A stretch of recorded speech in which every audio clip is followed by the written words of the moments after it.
Kyiv, Ukraine, AP, workers digging through the rubble of an apartment building in Mariupol found 200 bodies in the basement, Ukrainian authorities said Tuesday, as more horrors come to light in the ruined city that has seen some of the worst suffering of the 3-month-old war.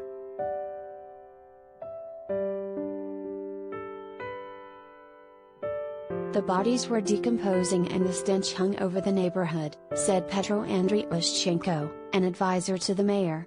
He did not say when they were discovered, but the sheer number of victims makes it one of the deadliest known attacks of the war.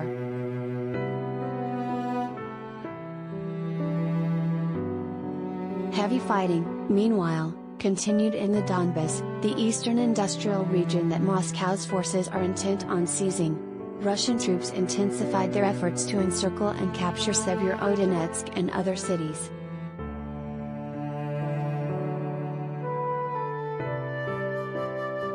Mariupol was relentlessly pounded during a nearly 3-month siege that ended last week after some 2,500 Ukrainian fighters abandoned a steel plant where they had made their stand. Russian forces already held the rest of the city, where an estimated 100,000 people remain out of a pre-war population of 450,000, many of them trapped during the encirclement with little food, water, heat or electricity.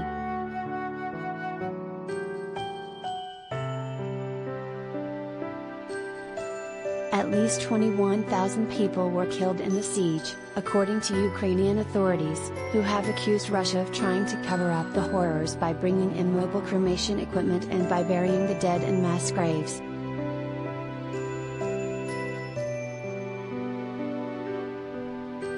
During the assault on Mariupol, Russian airstrikes hit a maternity hospital and a theater where civilians were taking shelter. An Associated Press investigation found that close to 600 people died in the theater attack, double the figure estimated by Ukrainian authorities.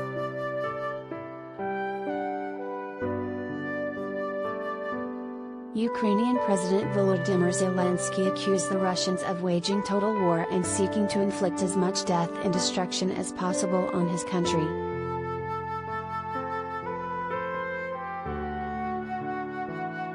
Indeed, there has not been such a war on the European continent for 77 years, Zelensky said, referring to end of World War II.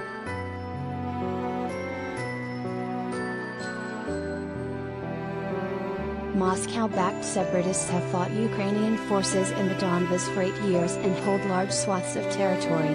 Severodonetsk and neighboring cities are the only part of the Donbas-Luhansk region still under Ukrainian government control.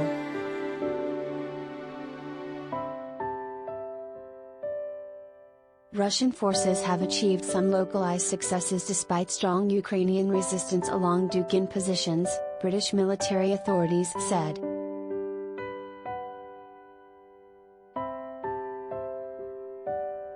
In Donetsk region of the Donbas, Moscow's troops took over the industrial town of Svitlodarsk and raised the Russian flag there, Ukrainian media reported. And heavy fighting was underway in the city of Lyman.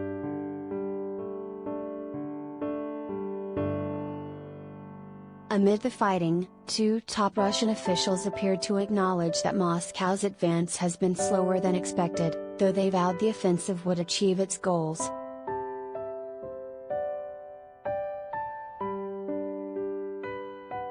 Nikolai Patrushev, secretary of Russia's Security Council, said the Russian government is not chasing deadlines.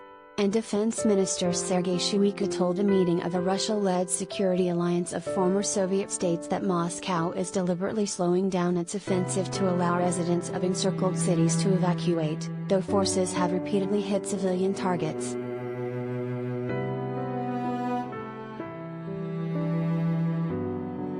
Russian officials also announced that Moscow's forces had finished clearing mines from the waters off Mariupol and that a safe corridor will open Wednesday for the exit of as many as 70 foreign ships from Ukraine's southern coast.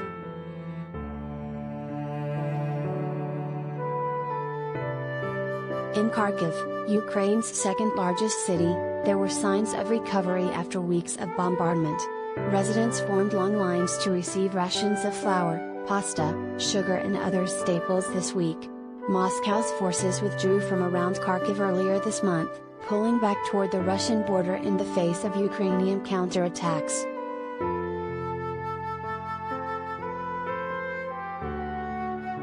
Galina Kolmbed, the aid distribution center coordinator, said that more and more people are returning to the city. Kolmbed said the center is providing food to over 1,000 people every day, a number that keeps growing.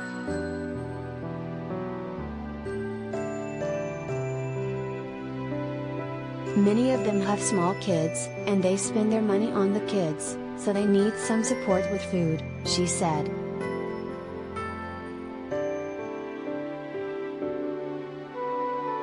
Meanwhile, the wife of the top commander who held out inside the Azovstal steel mill in Mariupol said Tuesday that she had a brief telephone conversation with her husband, who surrendered to the Russians and was taken prisoner last week.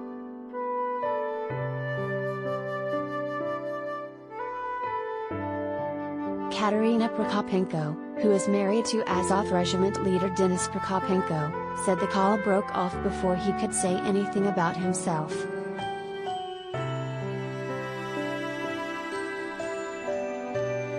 She said the call was made possible under an agreement between Ukraine and Russia, mediated by the Red Cross.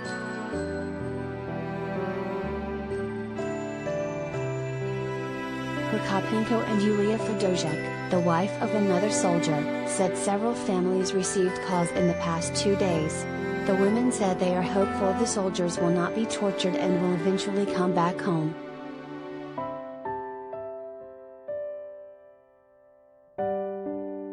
Denis Pushilin, the leader of the Moscow-backed separatists in the Donetsk region, told the Russian Interfax agency that preparations are underway for a trial of captured Ukrainian soldiers, including the Mariupol defenders.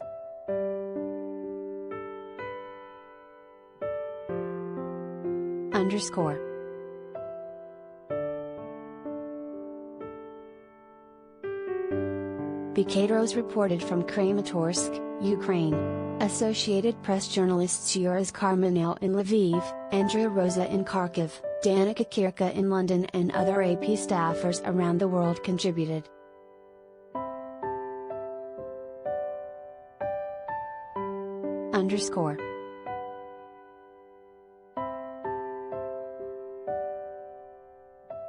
Follow AP's coverage of the war in Ukraine, https://appnews.com/hub/Russia Ukraine.